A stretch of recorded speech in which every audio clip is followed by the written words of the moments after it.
Mayong adlaw, gilayon nga gihatdan sa lokal nga kagamhanan sa Zamboanga City ug Tabang.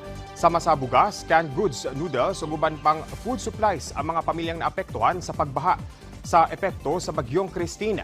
Partikular nga gitutukan ang panginahanglan sa pamilya sa 3 ka bulan nga baby nga gikatahong namatay atol sa dili maayong lakat sa panahon. Sa report sa Emergency Operations Center, 26 ka pamilya ang gipahikling human nga giguba sa dagkong mga balod ang ilang mga balay sa barangay Patalon. Gipahikling sab anasa 5 ka mga individual tungod sa landslide sa kilometer 15 barangay La Paz. Parayon sab nga nakigalayon ang Zamboanga City Disaster Risk Reduction and Management Office sa matag barangay aron nga gilayon nga mahatag ang panginahanglan sa ilang mga apektadong residente. Gihinumdom din sa Davao City ang mga individual nga namatay tungod sa kapobrehon kini atol sa pag-obserba sa 30th International Day for the Eradication of Poverty.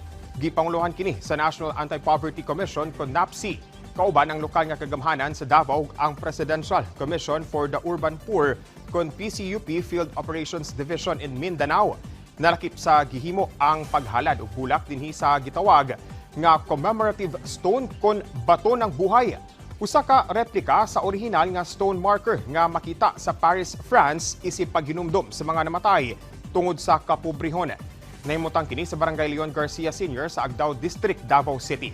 Ato sa aktibidad, managlahing government agencies sab ang nihanyag sa ilang tagsa-tagsa ka mga serbisyo sa komunidad.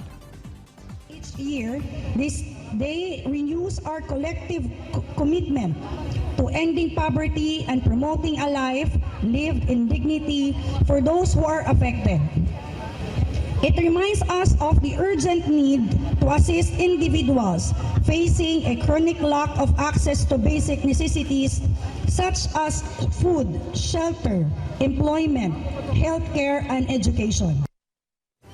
Ug mo kadto ang mga nagunang balita dinhi sa PTV Davao. Ako si Jay Lagang para sa Pambansang TV sa Bagong Pilipinas.